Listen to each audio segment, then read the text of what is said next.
Assalamualaikum warahmatullahi wabarakatuh. Salam semangat untuk siswa-siswi SMK Islam Sudirman 1 Ambarawa. Kembali lagi dalam mata pelajaran bimbingan dan konseling bersama saya, Hanifah Saraswasti, di pertemuan ketiga ini ya secara daring. Nah, sebelumnya di pertemuan kedua sudah saya berikan tugas tentang apa sih kendala yang kalian hadapi dalam pembelajaran hari ini. Kemudian saya juga coba minta kalian mencari solusi dari kendala yang kalian hadapi.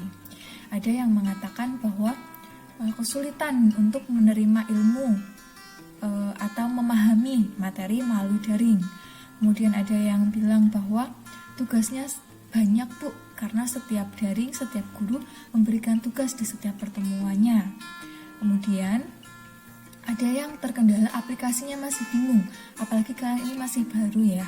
Karena ketika SMP kemarin itu kan belum ada pembelajaran daring, sehingga ini masih awal. Kalian masih harus beradaptasi dengan beberapa aplikasi pembelajaran melalui daring.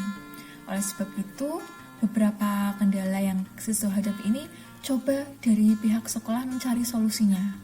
Nah, salah satu solusi yang bisa diberikan sekolah kemungkinan adalah tatap muka secara langsung di sekolah, sehingga pembelajaran tatap muka di sekolah tapi tetap harus sesuai dengan protokol kesehatan, dan juga kemungkinan tidak setiap hari ya kalian bertatap muka di sekolah. Mungkin bisa 1 minggu sekali, 2 minggu sekali, atau bahkan 3 minggu sekali. Yang jelas ada sesi tatap muka ketika kalian pembelajaran praktik agar bisa lebih memahami. Nah, dengan begitu, karena kalian masuk sekolahnya bukan seperti sekolah biasa, seperti kemarin-kemarin, tapi kita masuk sekolah dengan masih ada pandemi COVID di antara kita. Jadi, pada materi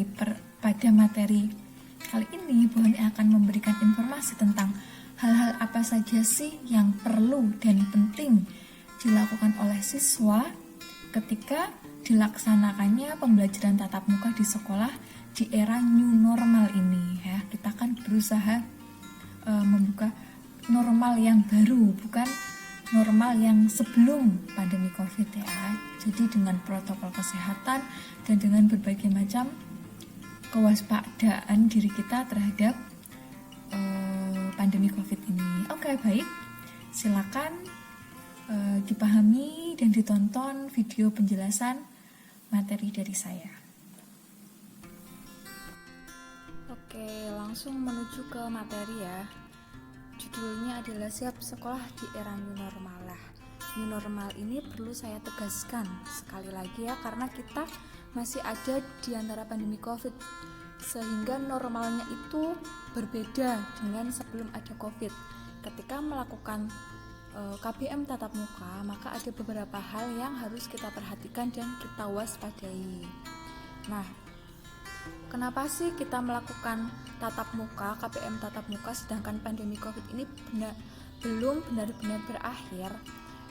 Yang pertama adalah sebagai solusi dari beberapa keluhan siswa yang mengalami kesulitan mengikuti KBM daring.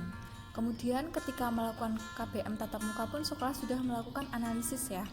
Kita lihat daerah-daerah sekitar Kabupaten Semarang yang memang zona merah seperti Kecamatan Bandungan, maka siswa-siswa yang berasal dari Kecamatan Bandungan kita usahakan untuk tidak hadir di sekolah. Kemudian sekolah pun setiap masuk satu kelas hanya diisi separuh dari isi kelas. Begitu, sehingga ketika kalian melakukan KBM tatap muka, lakukanlah dengan serius ya, karena waktunya pun kalian tidak setiap hari, bahkan mungkin selama 1 bulan hanya 5 kali pertemuan atau kurang, seperti itu. Nah, apa saja sih yang harus diperhatikan ketika melakukan tatap muka atau KBM di sekolah? Yang pertama, patuhi kesehatan, patuhi protokol kesehatan. Kemudian yang kedua, melakukan physical distancing. Yang ketiga, membawa keperluan pribadi. Dan yang keempat, menjaga kesehatan. Nah, kita bahas per poinnya ya. Yang pertama yaitu patuhi protokol kesehatan. Apa aja sih yang harus kalian patuhi? Yang pertama jelas menggunakan masker.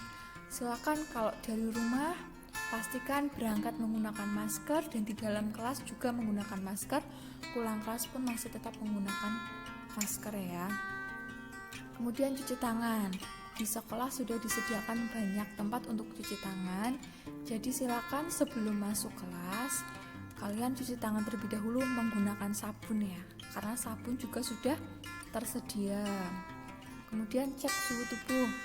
Nah, seperti biasa, ketika kalian masuk sekolah sudah ada petugas atau guru yang tugasnya mengecek suhu tubuh kalian. Silakan diikuti prosedur tersebut. Dan yang keempat adalah membawa hand sanitizer. Ini sangat disarankan sehingga ketika kalian habis memegang sesuatu dan dirasa kurang bersih, kemudian jauh dari tempat untuk cuci tangan, kalian bisa menggunakan hand sanitizer.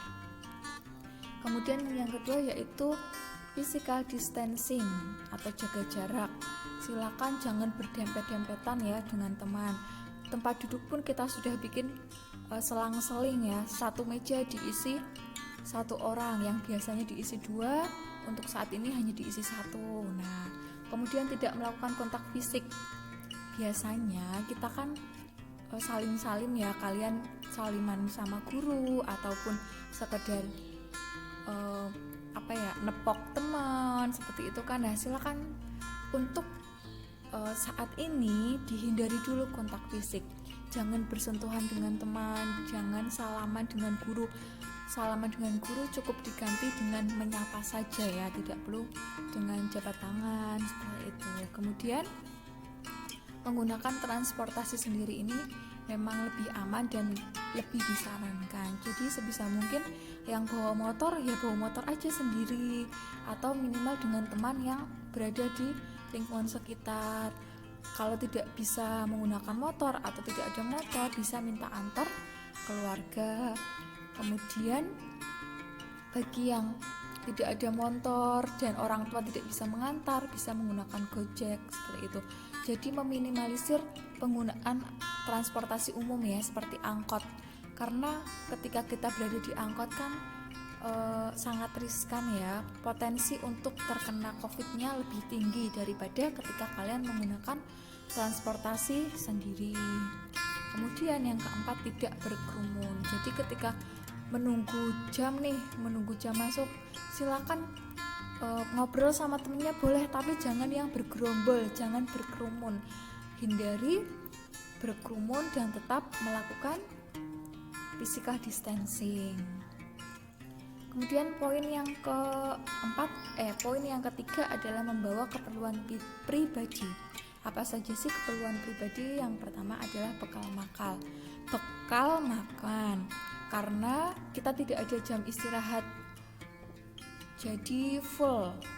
Kalau untuk saat ini 1 jam pelajaran ya sudah 1 jam untuk pelajaran, tidak ada kesempatan untuk istirahat. Jadi kalau memang tidak bisa sarapan di rumah, maka silakan membawa bekal karena kantin tutup dan kalian tidak diperkenankan untuk istirahat selama melakukan pembelajaran tatap muka di sekolah. Kemudian silakan membawa alat tulis sendiri. Siapa yang suka pinjam-pinjam pulpen atau pinjam-pinjam alat tulis, silakan membawa sendiri ya segala kebutuhan alat tulis kalian. Oh iya, tambahan, ketika jajan, misal pun jajan ya atau air minum, jangan barengan. Karena biasanya kan kalau dulu sering ya saya lihat satu es teh nih sedotan dikelilingkan, diputar satu kelas, semua anak minum. Nah, sekarang jangan dulu. Atau untuk yang cowok, biasanya rokok itu masih bojoin ya, 1 puntung rokok diputar untuk beberapa anak. Nah, untuk saat ini mohon kalau memang pengen ngerokok ya udah sendiri. Kalau nggak punya uang untuk beli rokok ya udahlah, nggak usah join sama temennya ya. Dan Bu Ani juga sebenarnya menyarankan bahwa kalian itu tidak baik untuk merokok ya di usia kalian, karena kalian harus menyayangi paru-paru kalian sendiri. Nah, kemudian keperluan pribadi selanjutnya adalah alat ibadah. Apabila nanti memungkinkan kalian ada di shift yang harus sholat duhur, maka kalian harus membawa alat ibadah sendiri. Untuk yang cowok bisa bawa sajadah sendiri, yang perempuan bisa bawa sajadah dan mukena sendiri, karena di musola sekolah tidak ada mukena dan tidak ada karpet ataupun sajadah. Ini tujuannya untuk meminimalisir penyebaran virus COVID itu sendiri. Nah, kemudian yang terakhir nih, menjaga kesehatan ya, karena ketika imun kita tinggi, maka potensi terkena COVID-nya ini semakin rendah. Jadi silakan menjaga kesehatan itu dengan apa sih? Menjaga pola makan, menjaga kebersihan, makan makanan yang bergizi, seperti itu ya. Jadi seperti ini nih, tolong jaga kesehatan, jaga kebersihan, jaga ketenangan ya. Kalau di sekolah jangan jagain dia melulu kalau nggak ada kepastian, seperti itu. Jadi jangan hanya menjaga perasaan ya, tapi kalian juga harus menjaga kesehatan, menjaga diri agar senantiasa sehat. Oke, itu sedikit materi dari saya. Apabila ada yang kurang paham, silakan komen di bawah ini ya. Terima kasih telah menonton video ini. Selamat menerapkan protokol kesehatan di sekolah. Sampai jumpa di video berikutnya. Wassalamualaikum warahmatullahi wabarakatuh.